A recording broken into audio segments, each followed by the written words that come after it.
भारतीय समाज के बारे में हम अध्ययन करें तो भारत के जो समाज हैं उसमें कुछ विशेष बातें पाई जाती है जो उसको अन्य समाजों से अलग करती हैं। रीड में ये टॉपिक भारतीय समाज की विशेषताएं नाम से अलग से दिया हुआ है और उसके सब पॉइंट हैं जिनको आज अपन क्लियर कर रहे हैं। तो भारतीय समाज या फिर हम समाज को समझें तो समाज शब्द से तात्पर्य कुछ व्यक्तियों का वह समूह जो एक जैसे क्रियाकलाप करता हो। समाज में सामाजिक संबंधों का अध्ययन किया जाता है। समाज में कुछ व्यक्तियों की अगर हम बात करें उनका अध्ययन न करके उनके जो आपसी संबंध हैं, उनके जो सामाजिक संबंध हैं उनका अध्ययन किया जाता है।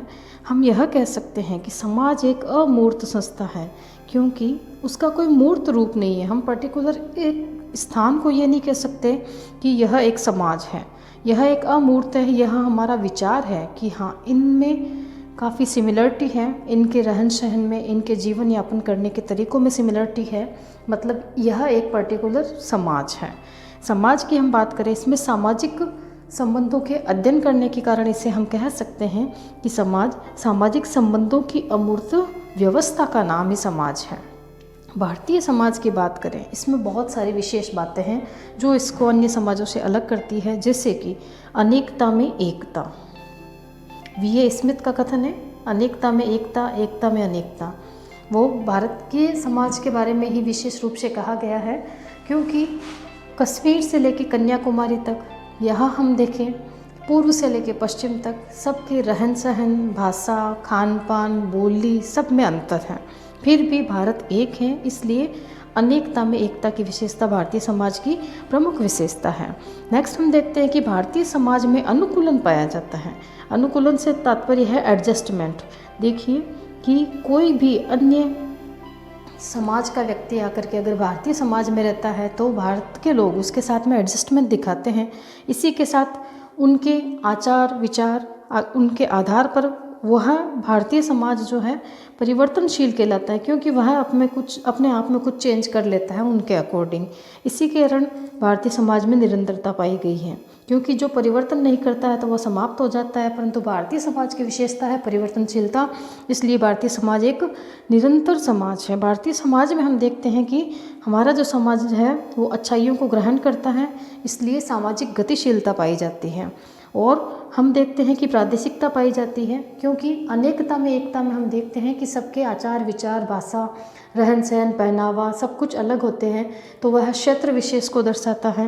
नेक्स्ट आता है कि भारतीय समाज एक स्वावलंबी समाज है। आगे हम देखते हैं भारतीय समाज में हम भारतीय समाज या फिर किसी भी समाज की जो सबसे छोटी इकाई होती है वह होती है परिवार। हम उस पर चर्चा करते हैं। परिवार की हम बात करते हैं। देखिए परिवार जो है वह समाज की सबसे छोटी इकाई है। एक सिंपल प्रश्न बनने की संभावना होती है। परिवार से हम सब परिचित हैं, हम खुद परिवार में रहते हैं, इसलिए यह हमें पता है कि परिवार क्या होता है। इससे हम बालक की प्रथम पाठशाला कहते हैं। तो बालक की प्राथमिक पाठशाला कह दीजिए कौन होता है, परिवार होता है। परिवार में दो तरह के रिश्ते पाए जाते हैं। एक परिवार में रक्त संबंधों पर आधारित कुछ व्यक्तियों का एक समूह होता है जिनमें आपस में रक्त संबंध हैं, जैसे भाई बहन, बहन बहन, तो रक्त संबंध होते हैं। कुछ होते हैं वैवाहिक संबंध जिनमें रक्त संबंध नहीं होते हैं, जैसे पति पत्नी का जो रिश्ता होता है वह वैवाहिक संबंध या वैवाहिक बंधन पर आधारित होता है। और उन सब का किसी निश्चित स्थान पर, किसी निश्चित भूभाग पर रहना, एक समुदाय के रूप में रहना परिवार कहलाता है। भारत की हम बात करते हैं। देखिए भारत में सामान्यतः हम देखते हैं कि संयुक्त परिवार पाए जाते हैं। भारत में सामान्यतः संयुक्त परिवार पाए जाते हैं, लेकिन वर्तमान परिदृश्य की बात मैं करूं तो रोजी रोटी के चक्कर में, व्यवसाय के चक्कर में, ग्रामीण जीवन से शहरीकरण के चक्कर में, किसी भी परिस्थिति के बस आजकल जो देखा जा रहा है वह एकल तथा छोटे परिवार देखने को मिलते हैं। परंतु ऑल ओवर हम कंपैरिजन करें तो भारत में संयुक्त परिवार का प्रचलन था, है और रहेगा भी। अब आती है नेक्स्ट हम देखते हैं भारतीय समाज में नेक्स्ट हमारा जो टॉपिक है वह है विवाह। देखिए विवाह जो है हम हिंदू धर्म की बात करें तो विवाह जो है एक धार्मिक संस्कार है। क्या है विवाह? धार्मिक संस्कार है, क्योंकि हमने कहा भारतीय समाज कुछ व्यक्तियों का समूह। समाज से हमने कहा कि समाज की सबसे छोटी जो इकाई होती है वह होती है परिवार, और परिवार की जो आधारशिला होती है वह होता है विवाह। तो विवाह क्या है? परिवार की आधारशिला है। धर्म के अनुसार अगर हम देखें, हमारे जो पुराने धर्मशास्त्र हैं उनमें 8 प्रकार के विवाहों का उल्लेख है। एक आश्वालयन ग्रह सूत्र है, उसमें इन 8 प्रकारों के नाम दिए हुए हैं। इन विवाहों को 2 भागों में विभक्त किया है। 4 विवाह ऐसे हैं जिनको तो धर्म मान्यता देता है, और 4 विवाह भी ऐसे हैं जिन्हें धर्म मान्यता नहीं देता। तो धर्म के अनुसार ब्रह्म विवाह, देव विवाह, आर्ष विवाह और प्राजापत्य विवाह, इन चारों को पुराने जो धर्मशास्त्र हैं उन्होंने अनुमति दी है। लेकिन असुर विवाह, गंधर्व विवाह, राक्षस विवाह और पिशाच विवाह, इन चारों को अधर्मानुसार विवाह कहा गए हैं, अर्थात ये धर्म के अनुसार नहीं है। इनमें से वर्तमान में हम देखते हैं गंधर्व विवाह प्रचलित अधिक है, इसे प्रेम विवाह भी कहते हैं। अब समय समय पर हम देखते हैं कि भारतीय सरकार के द्वारा इन विवाह संबंधी कुछ अधिनियम बनाए गए जिन पर प्रकाश डालना आवश्यक है और जिनको समझना भी हमारे लिए आवश्यक है। तो देखिए, हम देखते हैं हिंदू विवाह संबंधी कुछ अधिनियम हैं जो प्रारंभ से लेकर अब तक बने हैं। 1856 ईस्वी में हिंदू विधवा पुनर्विवाह अधिनियम पारित हुआ था। 1856 ईस्वी में 1955 ईस्वी में हिंदू विवाह अधिनियम पारित हुआ, जिसमें कुछ विशेष बातें थी, जैसे कि एक विवाह को मान्यता दी गई। इस हिंदू विवाह अधिनियम 1955 जब लागू हुआ था, उस समय इसमें वर की आयु 18 वर्ष तथा वधू की आयु 15 वर्ष निर्धारित हुई थी। हालांकि वर्तमान में तथा 1976 में इसमें एक संशोधन किया गया। उस संशोधन में इनकी आयु को बढ़ा करके वर की आयु 21 वर्ष तथा वधू की आयु को 18 वर्ष किया गया, जो अभी भी मान्य है। और यह जो संशोधन है वह 1978 में लागू हुआ था। तो हमें ध्यान रखना है, 55 में हिंदू विवाह अधिनियम में आयु थोड़ी कम थी, जिसमें संशोधन करके इसको परिवर्तित किया गया।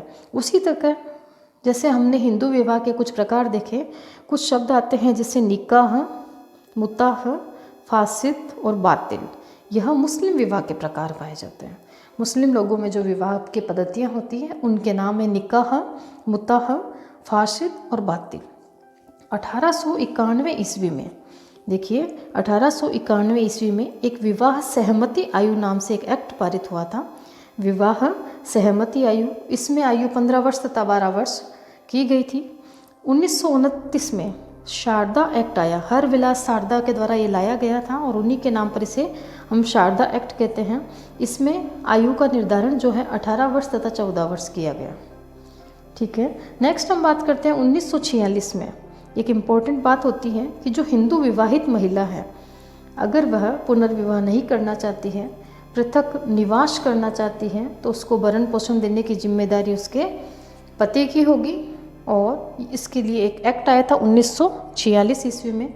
और दहेज प्रथा से मुक्त करने के लिए हम देखते हैं 1961 में एक अधिनियम पारित किया गया, जिसे हम कहते हैं दहेज प्रतिबंध अधिनियम। यहाँ हमने कुछ विवाह, परिवार तथा भारतीय समाज को परिप्रेक्ष्य में रख करके कुछ अध्ययन किया।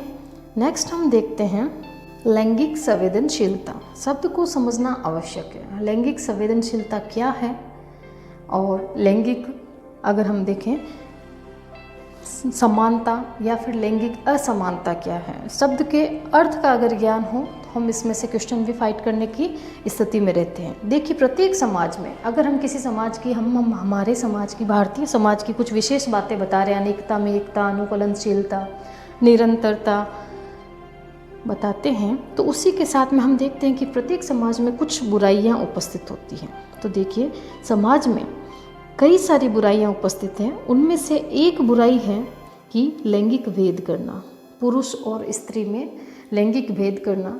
हम भारतीय समाज जो है वह पूर्वाग्रहों से ग्रसित है, जहाँ पर लड़के को विशेष बता दिया जाता है और लड़की को गौण कर दिया जाता है। यह जो भेद किया जाता है, यह जो डिफरेंस किया जाता है बालक बालिका में, स्त्री पुरुष में, इसे कहते हैं लैंगिक भेद।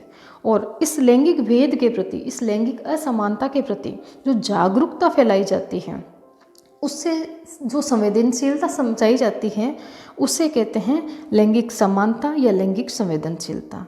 स्त्री पुरुष में भी इसमें हम देखते हैं कि भेद किया जाता है, और इस लैंगिक भेद को, इस लैंगिक असमानता को अगर हम जागरूकता के साथ में सभी व्यक्ति जागरूक होकर के इसे समाप्त करने का सोचें, या इसकी संवेदनशीलता को समझ करके बालक व बालिका का पोषण, पालन पोषण, उनको समान शिक्षा उपलब्ध करवाएं, समान चिकित्सा उपलब्ध करवाएं, दोनों को श्रम करने का समान अधिकार हो तथा समान वेतन प्राप्त हो, ऐसे सभी चीज़ों में अंतर नहीं करके अगर हम नहीं करते हैं ये अंतर, तो मतलब कि हम लैंगिक संवेदनशील व्यक्ति हैं, हमारे अंदर लैंगिक संवेदनशीलता का गुण है, हम लिंग भेद नहीं करते हैं और हम इसकी समानता पर जोर देते हैं। यह होती है लैंगिक संवेदनशीलता। नेक्स्ट हम बात करते हैं, हम व्यक्ति के द्वारा जो ये लैंगिक भेद किया जाता था, इसी क्रम में सरकार के द्वारा कुछ प्रयास किए गए। उन प्रयासों का हम देखते हैं कि क्या सरकार ने उनके बारे में प्रयास किए। तो सबसे पहले देखते हैं 1829 में। देखिए 1829 में एक फैक्ट थोड़ा इम्पोर्टेंट है और रटने जैसा भी है, आप इनको याद करना। तो 1829 में क्या आता है, एक आता है एक्ट सती प्रथा का अंत। सती प्रथा का अंत एक्ट नंबर 17 के तहत आता है, विलियम बेंटिक के समय आता है और राजा राम मोहन राय के प्रयासों से ये लागू होता है। तो 1829 में सती प्रथा लैंगिक संवेदनशीलता के तहत किया गया था, लिंग भेद को समाप्त किया गया था। इसके बाद आता है 1856 में विधवा पुनर्विवाह अधिनियम। यह जो है ईश्वरचंद विद्यासागर के प्रयासों के द्वारा लागू हुआ था। इसमें किसी भी विधवा को पुनः विवाह करने की अनुमति प्रदान की गई थी, जो भारतीय समाज की एक बुराई थी जिसमें पुनर्विवाह पर रोक थी। नेक्स्ट आता 1929 में, अभी हमने थोड़ी देर पहले चर्चा की थी, बाल विवाह विरोध अधिनियम, जो हरविलास शारदा के प्रयासों से हुआ था। इसे शारदा एक्ट भी कहते हैं। 2005 में क्या होता है, घरेलू हिंसा के प्रति एक कानून बनाया गया था, जिसे 2006 में लागू किया गया था। नेक्स्ट हम देखते हैं 2013 में महिला उत्पीड़न रोकथाम या फिर निषेध व निवारण अधिनियम पारित हुआ था 2013 में। और 2005 में ही उत्तराधिकार संबंधी एक अधिनियम हुआ था जो कि संशोधित किया गया था। इसमें पुरुष तथा स्त्री दोनों को संपत्ति में समान अधिकारी माना गया था। एक स्त्री या फिर एक पुत्री, दोनों को पिता की तथा पति की संपत्ति में समान अधिकार प्राप्त हुए थे 2005 में। 2014 की बात करें लेटेस्ट की, तो एक अभियान चलाया गया सरकार के द्वारा, बेटी बचाओ बेटी पढ़ाओ अभियान। यह लिंगानुपात को कम करने के लिए, क्योंकि लड़के तथा लड़की का लिंगानुपात बहुत अधिक डिफरेंस के साथ में है, इसलिए सरकार के द्वारा कुछ छोटे मोटे प्रयास किए गए। यह होती है लैंगिक संवेदनशीलता, जो पूर्वाग्रहों से ग्रसित होती है, जिसमें आवश्यक परिवर्तन किए गए हैं। अब आता है एक छोटा सा टॉपिक, ग्रामीण जीवन एवं शहरीकरण।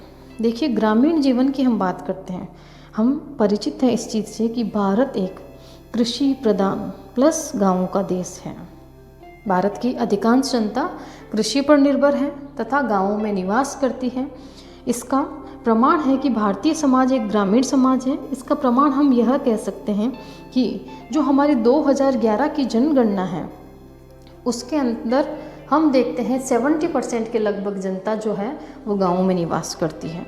गांव का जो जीवन होता है, ग्रामीण जीवन जो होता है, कुछ विशेषताओं को लिए हुए होता है, जैसे कि यहाँ पर कृषि की प्रधानता होती है, आबादी कम रहती है तथा एक रूपता, जिनके रहन सहन में एक रूपता पाई जाती है, बोली में एक रूपता पाई जाती है। नेक्स्ट हम देखते हैं ये प्रकृति के थोड़ा समीप होते हैं, प्रकृति के साथ में जीवन यापन करते हैं और इनके जो आपस के संबंध हैं वो काफ़ी निकटता लिए हुए होते हैं, अर्थात काफ़ी परस्पर जो संबंध हैं वो काफ़ी सौम्य होते हैं। गाँव में हम देखते हैं एक जजमानी प्रथा भी पाई जाती है। तो कुछ विशेष बातें लिए हुए ग्रामीण जीवन है जो जीते हैं, उसका विपरीत होगा हमारा शहरीकरण।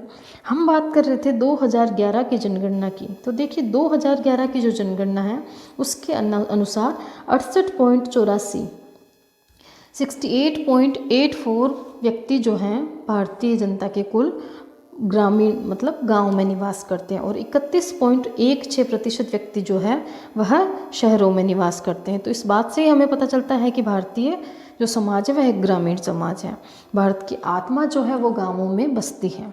इसी के विपरीत या फिर इसी के समान हम देखते हैं कि शहरीकरण क्या है। तो देखिए, शहरीकरण जो है उसके अर्थ, परिणाम, कारण देखते हैं क्यों हो रहा है शहरीकरण, क्या कारण है। तो हम देखते हैं कि देखिए, ग्रामीण जीवन के कुछ विपरीत होता है शहरीकरण।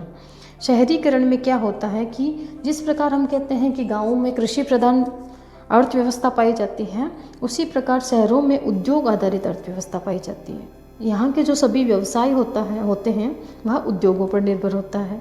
गाँव में व्यक्ति हाथों से काम करते हैं, लेकिन शहरों में मशीनीकरण पाया जाता है। इस कारण हम कह सकते हैं, मशीनीकरण के कारण जो शहरीकरण है वह सामाजिक गतिशीलता की विशेषता को पूरा करते हैं। शहरों में उत्तम चिकित्सा भी पाई जाती है। शहरों में एक दूसरे के प्रति छुआछूत की भावना, अस्पृश्यता की भावना में थोड़ी कमी देखी जाती है, जो गाँवों में पाई जाती है, ऊंचा नीचा। शहरीकरण की वजह से एक हम यह कह सकते हैं कि कुटीर उद्योग जो थे उनका ह्रास हुआ है। अब गाँवों से प्रव्रजन करने के कारण, गाँवों से देशांतर करने के कारण ही शहरों में जो है जनसंख्या अधिक पाई जाएगी और तीव्र जनसंख्या वृद्धि शहरों में पाई जाती है, गाँवों में नहीं। नेक्स्ट हम देखते हैं कि जिस प्रकार हमने कहा गाँवों में आपसी संबंध अधिक है, निकट है, वैसे ही शहरों में जो व्यवहार में औपचारिकताएं अधिक पाई जाती है। हम कहते हैं ना, फॉर्मेलिटी बहुत करते हैं सिटी के व्यक्ति, तो वो वाली बात होती है, व्यवहार में औपचारिकता पाई जाती है। शहरी जो गांव का जीवन जितना शांत है, वैसे ही शहर का जो जीवन है वहाँ भाग दौड़ भरी जिंदगी है। प्रदूषण युक्त वातावरण मिलता है, अवसाद जनित समस्याएं। कभी यह सुना है कि किसी गांव के व्यक्ति के मुँह से कि वह डिप्रेशन की दवाई ले रहा है, लेकिन शहर में यह अवसाद जनित समस्या अर्थात डिप्रेशन का शिकार होना आम समस्या है, क्योंकि उनकी जीवन शैली बिगड़ी हुई है, जिसके कारण उनका स्वास्थ्य भी गिरा हुआ रहता है। हालांकि शहर में उत्तम स्वास्थ्य की चिकित्सा व्यवस्था होती है, ठीक है। उसी प्रकार शहर की विशेष हम बात देखते हैं कि यहाँ पर महिलाओं का सशक्तिकरण है। शहरों में जजमानी प्रथा नहीं पाई जाती है।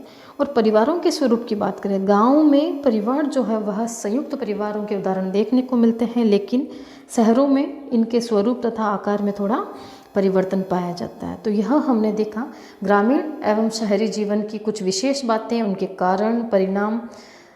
इसी के साथ आज का टॉपिक यहीं खत्म होता है। प्लीज़ चैनल को लाइक, शेयर एंड सब्सक्राइब करना ना भूलें। Thank you.